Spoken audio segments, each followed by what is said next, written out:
The Dragon Princess. Forged by Fire, Chapter 1. The Princess and the Prophecy. The grand hall of Castle Drakenheart echoed with the sonorous chanting of the court bards. Their voices, rich and deep, carried the ancient tale of the kingdom's founding, a saga of dragon riders and the forging of a realm in flames.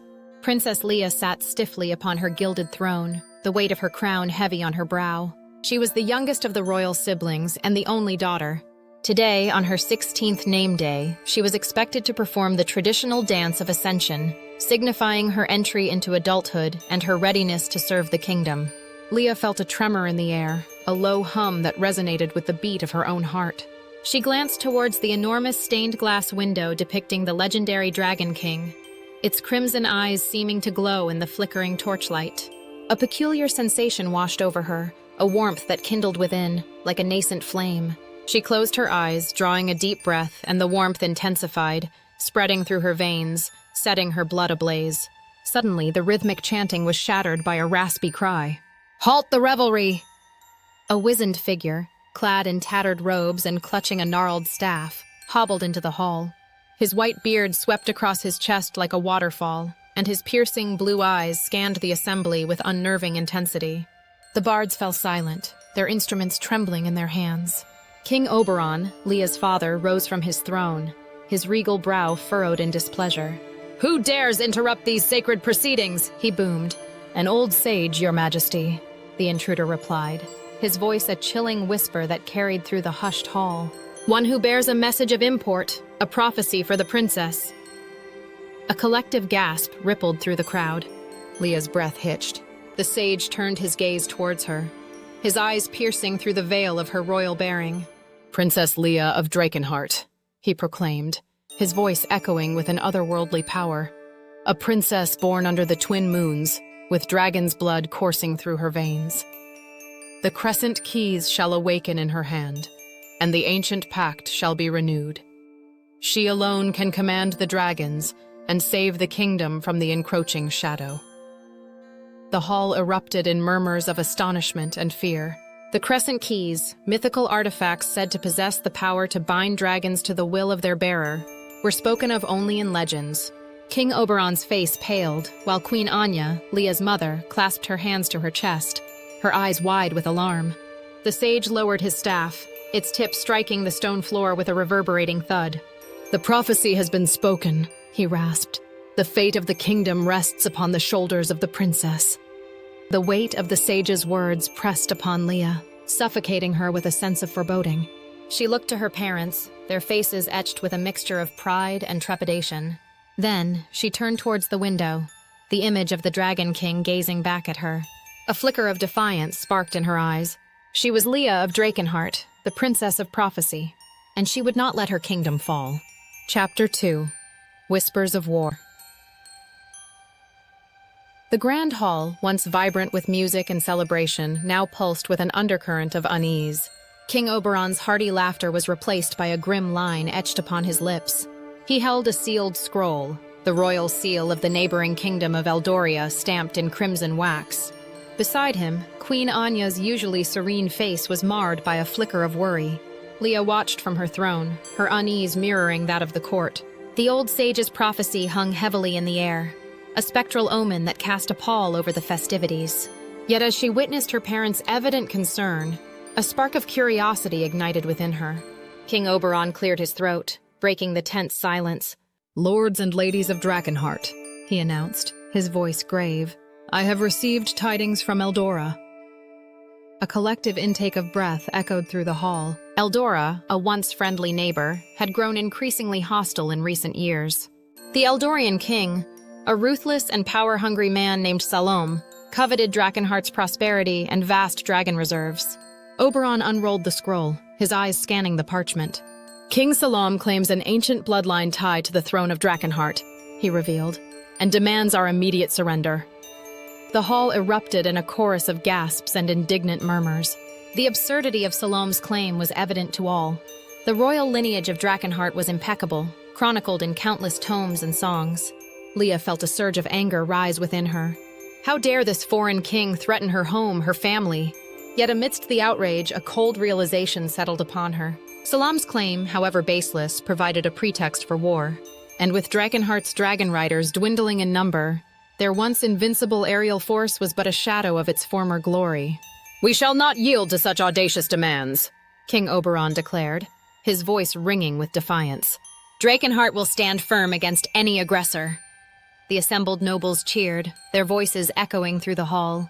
But Leah, watching her father's determined face, detected a flicker of doubt in his eyes. Oberon was a wise and just ruler, but he was also a pragmatist. He understood the cost of war, the blood and fire that would ravage their land. Leah rose from her throne, her heart pounding in her chest. "Father!" she called, her voice clear and resolute. All eyes turned towards her.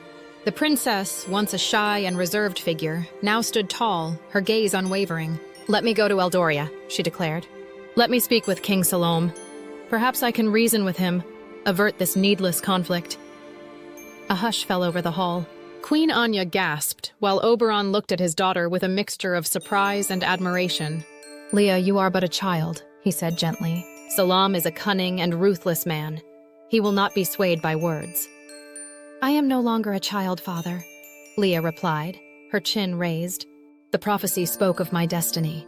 Perhaps this is the first step." She looked towards the stained glass window, the Dragon King's crimson eyes seeming to burn with an inner fire. A newfound strength coursed through her veins, the warmth of the nascent flame within her growing brighter. "Let me try, father," she pleaded, "for the sake of our kingdom, for the sake of peace." Chapter 3.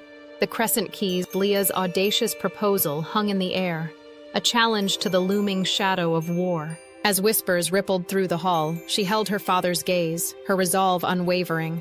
Oberon studied his daughter, a flicker of pride warring with concern in his eyes. Finally he nodded, a silent acquiescence to her courage. "Very well, Leah," he said, his voice heavy with both apprehension and hope. "But you must understand the gravity of this task. Salome is a man of ambition and treachery. He will not hesitate to use you for his own gain." Leah bowed her head. "I understand, father, but I am also a princess of Drakenheart, and I will not cower before a tyrant." She turned to face the assembled court, her voice ringing with newfound confidence. "I shall journey to Eldoria and speak with King Salome. I shall appeal to his sense of honor, his compassion. I shall do everything in my power to avert this war." As the court erupted in a mix of cheers and trepidation, Leah sought out her mother. Queen Anya's eyes glistened with unshed tears, but a smile curved her lips. She embraced her daughter, her voice a soft whisper. "Be brave, my Leah. And remember, you carry the hopes of our kingdom with you." Later that evening, Leah sought her father in his private chambers. The king sat at his desk, poring over ancient maps and scrolls. He looked up as Leah entered, his brow furrowed in thought. "You wish to speak with me, daughter?" Leah nodded. "Father, the sage spoke of the Crescent Keys. What are they? And how do they relate to the prophecy?" Oberon sighed, leaning back in his chair. "The Crescent Keys," he began, his voice tinged with a hint of sorrow, "are ancient artifacts, forged in the heart of a dying star. They possess the power to bind dragons to the will of their bearer, granting them unparalleled control over the skies." He paused, his gaze distant, as if lost in memories.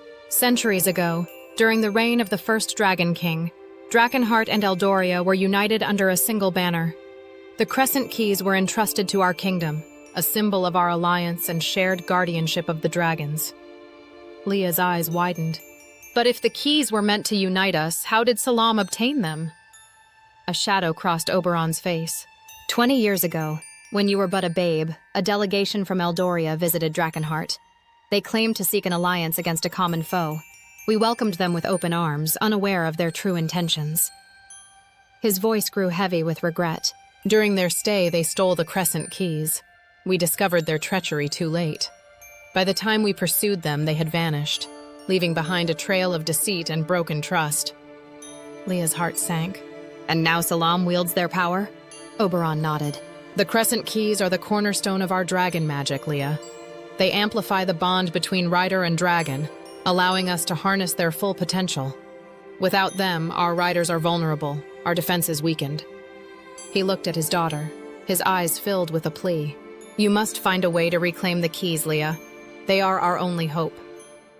The weight of her mission settled upon Leah's shoulders. She now understood the true stakes of her journey. It was not just about peace, but about the very survival of her kingdom. She carried not only the hopes of her people, but the keys to their salvation. The nascent flame within her flickered, a beacon in the encroaching darkness. She would not fail.